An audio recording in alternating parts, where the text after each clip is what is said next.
Bueno, como servicio público queremos trasladarles cuantos más mensajes mejor de aquellos candidatos que se presentan a las próximas elecciones. En este caso hablamos de Europa porque nos acompaña Lina Gálvez, que es la número 3 de la lista del Partido Socialista al Parlamento Europeo. Muy buenos días. Hola, muy buenos días. Bienvenida. Bueno, después de pasar por la Consejería de Conocimiento, de Investigación y Universidad, llega este reto.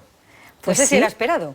Pues la verdad es que no, yo creo que la vida me ha cambiado mucho en el último año, porque yo hace un año justo estaba dando mis clases, haciendo mi investigación en la universidad. Susana Díaz me pidió entrar en el gobierno andaluz, hace ahora prácticamente justo un año, acepté ese reto, bueno, y ahora he aceptado dar un paso más, ¿no? Porque representar desde luego a los ciudadanos y a las ciudadanas pues de una responsabilidad, de un reto ilusionante, pero bueno, también mucha responsabilidad. ¿Y cómo es la Europa que quiere Lina Gálvez?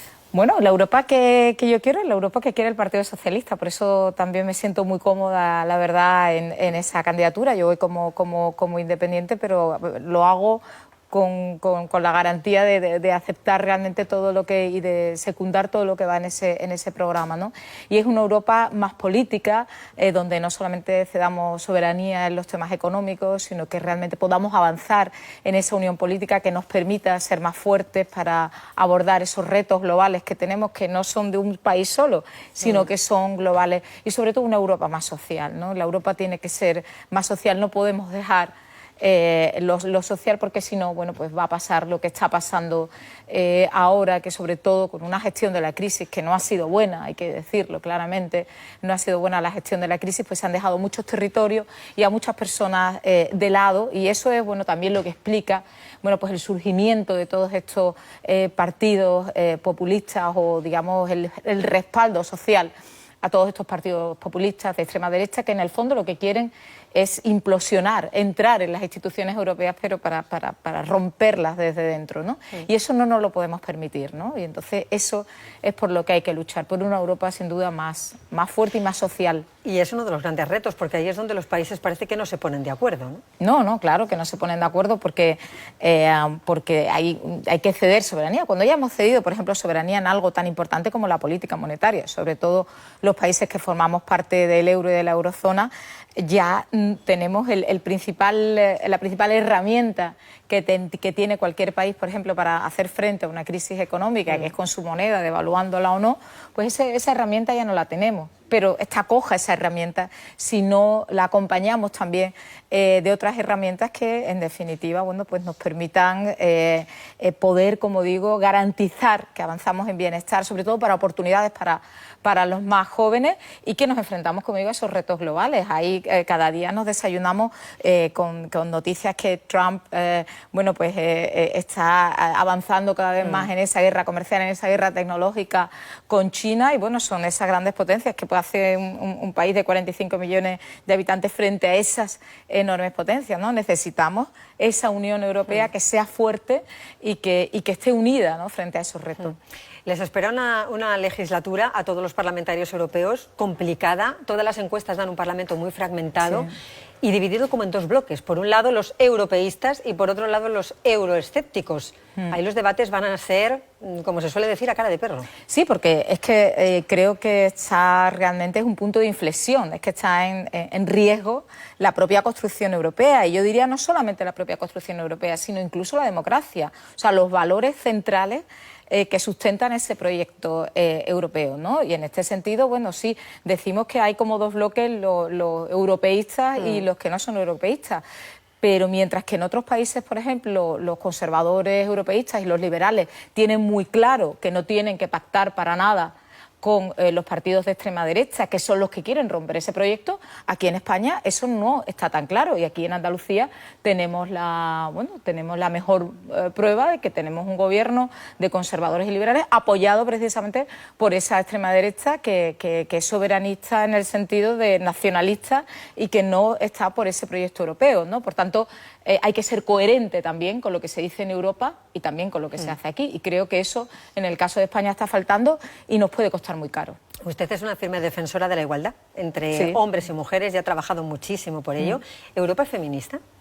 Europa, yo creo que por ahora, bueno, gran parte de los primeros avances, por ejemplo, que tuvimos en este país, por ejemplo, las primeras leyes de conciliación eran transposición de leyes europeas. Entonces, nosotros veníamos, estamos, digamos, tan atrasados en estos temas que en un principio la pertenencia en Europa pues nos favoreció mucho. Pero luego España ha evolucionado, yo creo, más que Europa en las leyes de igualdad. Tenemos leyes mucho más avanzadas de las que puedan tener cualquiera de nuestros socios comunitarios. Y desde mi punto de vista, las políticas europeas han sido más unas políticas de empleabilidad, de favorecer la incorporación de las mujeres al mercado de trabajo, más que políticas en sí mismas de igualdad. Porque para que esas políticas no solamente sean de empleabilidad, sino sean políticas también de igualdad, tenemos que trabajar en la otra parte, en garantizar que el reparto de trabajos y tiempos en el ámbito doméstico sea también más igualitario y también en cambiar ese mercado de trabajo para que la horma en la que nos metemos no sea una horma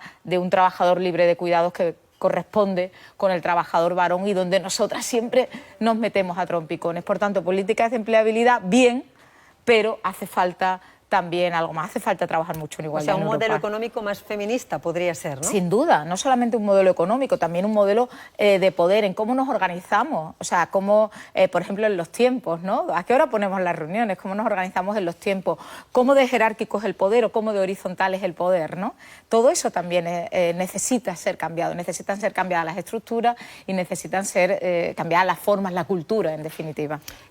No nos podemos olvidar de las mujeres rurales. No. Que dentro de la PAC sí que parece que están como en un apartado diferente, ¿no? Bueno, eso ha sido una conquista, por decirlo de alguna manera, del Grupo Socialista, que trabajó mucho que para la nueva PAC las mujeres rurales tuvieran su espacio, ¿no? Las mujeres rurales es importantísimo no solamente por las oportunidades que se le puedan dar a esas mujeres rurales en sí mismas, sino porque si no hay mujeres en las zonas rurales, no nacen niños ni niñas. Por tanto, la temida despoblación lo único que va a hacer es avanzar, ¿no? Porque las zonas rurales, si por ejemplo, en general hay más, decimos siempre, somos más del 50%, ¿no? Porque en España y en la mayor parte de los países hay más mujeres que hombres, pero en cambio en las zonas rurales se invierte. Las zonas rurales están masculinizadas y están envejecidas por eso. Y el envejecimiento lleva pues a la despoblación y lleva pues al abandono precisamente de nuestras zonas rurales y que no tienen por qué verse, que además tienen que ser básicas para toda la transición ecológica que necesitamos, y tenemos que ver a la agricultura como una solución y no como un problema precisamente para ese nuevo Green Deal, ¿no? Para esa nueva, apuesta ecológica que tenemos que tener en Europa. Se necesita mayor implicación también en Europa en las políticas contra la violencia machista. Sí, también. En realidad tenemos que unificar todo lo que sea, unificar para bien, nos va a venir bien a todos. Lo que pasa es que si vamos a tener al final un Europarlamento donde hay un tercio de los representantes que niegan, por ejemplo, que existan violencia machista, o que como Salvini, que es el que se ha erigido el líder de todo este grupo de euroescépticos y de extrema derecha, dice que es muy divertido irse a los prostíbulos y con prostitutas porque hacer el amor siempre es divertido. Pues si son esos los que tenemos, pues tenemos desde luego mucho trabajo, porque eso también es una violencia extrema hacia las mujeres. Nos quedan 2 minutos y le quería preguntar por la Europa universitaria y de investigación y conocimiento, que es otro ámbito que conoce muy bien. ¿Ahí de qué retos hablamos? Pues ahí yo creo que hablamos de 2 retos y de 2 tipos muy distintos. Por una parte, para que realmente tengamos una Europa fuerte, para que podamos hacer esta transición ecológica y sobre todo enfrentarnos a la 4ª revolución industrial que nos viene, necesitamos apostar mucho por la innovación. Y la innovación no se consigue sin una buena investigación. Por tanto, en ese sentido, la investigación europea tiene que estar muy bien financiada y muy bien dirigida, y eso es un campo en el que hay que trabajar muchísimo. Y para que eso sea posible, y también para que sea posible mantener algo tan importante como el programa Erasmus, que sin duda yo creo que es la mejor herramienta para construir una ciudadanía europea, sin la cual no podemos construir un proyecto europeo, en definitiva necesitamos presupuesto. Ahora sale Reino Unido.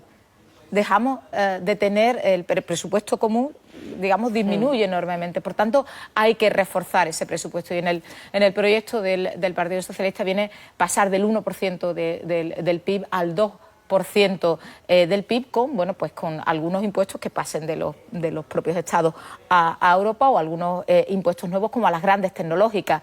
¿Quién le pone el cascabel al gato a un Google, ¿no?, que es más grande que la mayor parte de los países, ¿no? Pues tiene que ser toda la Unión, y ahí podemos coger fondos pues para la PAC, para investigación, y también para que nuestros chicos y nuestras chicas vayan de Erasmus, que es muy importante. Hay mucho trabajo por delante. Mucho. Lina mucho. Gálvez, número 3 de la lista Sí. del Partido Socialista al Parlamento Europeo.